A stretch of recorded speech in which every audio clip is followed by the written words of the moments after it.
Praise Lord. God is saying unto you, you are being united with the family in heaven. கர்த்தராகிய ஆண்டவர் உங்களை பார்த்து சொல்லுகிறார்.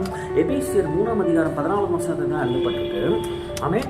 பரலோகத்திலும் பூலோகத்திலும் உள்ள முழு குடும்பத்துக்கும் நாமக்காரனாகிய இயேசு கிறிஸ்து அப்படின்னு சொல்லிட்டு எழுதப்பட்டிருக்கு.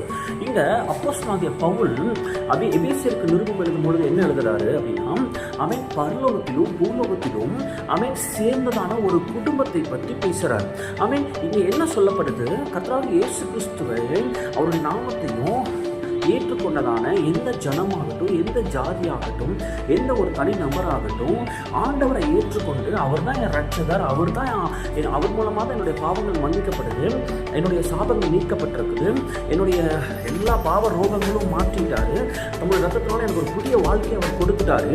இந்த உலக வாழ்க்கையோட என் வாழ்க்கை முடிஞ்சிடாது, எனக்கு இதுக்கப்புறம் நித்தியமான ஒரு வாழ்க்கை இருக்கு, அவன் பரலோகத்தில் உள்ள ஒரு நித்தியமான ஒரு வாழ்க்கை இருக்குன்னு சொல்லிட்டு யாரெல்லாம் நம்புறாங்களோ அவங்களுக்கெல்லாம் ஆண்டவர் இந்த வசனத்தின் மூலமா என்ன சொல்றாரு, அவன் பூலோகத்திலும் பரலோகத்திலும் உள்ள முழு குடும்பம் அப்படின்னு சொல்லிட்டு எழுதப்பட்டிருக்கு.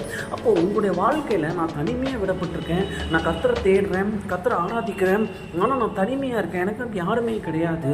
அவன் எனக்கு ஒரு கணவனுக்கு மனைவி கிடையாது, மனைவிக்கு கணவன் கிடையாது, தகப்பனுக்கு பிள்ளைகள் கிடையாது, பிள்ளைகளுக்கு தகப்பன் கிடையாது, இந்த உலகத்தில் தனிமையாக விடப்பட்டிருக்கேன், எனக்குன்னு ஒரு குடும்பம் கிடையாது அப்படி சொல்லி நீங்கள் யோசிக்கிறீங்களா? ஆண்டவர் சொல்றாரு, உங்களுக்குன்னு ஒரு குடும்பம் பரலோகத்தில் இருக்குதுங்கிறார்.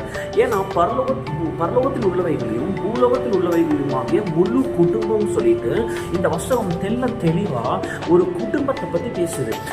ஒரு குடும்பம் அப்படிங்கும் பொழுது கர்த்தர் நமக்காக பரிதவிக்கக்கூடிய, நமக்காக நிற்கக்கூடிய, நமக்காக பரிந்து பேசக்கூடிய, நமக்காக உதவி செய்யக்கூடிய ஆட்களை குடும்பத்தில் வைத்திருக்கிறார்.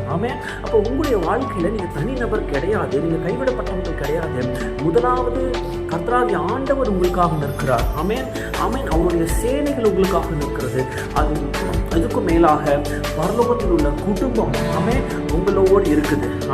அதனால நீங்க தனிமையை விடப்பட்டவங்க மட்டும் ஒரு நாளும் யோசிச்சிடாதீங்க. அங்கதான் பிசாசு கிரியை செய்வான். நீ தனிமையா இருக்க, நீ தனிமையா இருக்க, உனக்கு உதவி செய்ய யாருமே கிடையாது அப்படின்னு சொல்லிட்டு ஆண்டவரை மறந்த ஒரு வாழ்க்கைக்குள்ள உங்களை கொண்டு போயிடுவான். ஏன்னா ஆண்டவரை விட்டுட்டு ஆண்டவரை மறுதளிச்சுதான, ஆண்டவரை மறந்து போனதான ஒரு வாழ்க்கை எப்படி இருக்கும் அப்படின்னா, உங்களுடைய வாழ்க்கையில் உங்களுக்கு எவ்வளோ பணம், பேர், புகழ், உங்களுடைய வாழ்க்கை எவ்வளோ விதமான பொட்டென்ஷியல் என்ன வேணா இருக்கலாம். ஆனால் ஆண்டவர் இல்லாத ஒரு வாழ்க்கையை நம்மளால் சிந்திச்சு கூட பார்க்க முடியாது இந்த உலகத்தில். அதனால் எப்பயுமே ஆண்டவர் சார்ந்து கொள்ளுங்க.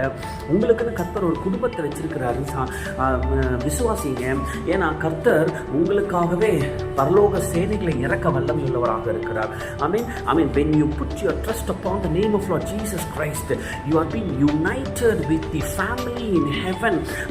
You are not alone. God is with you. Amen.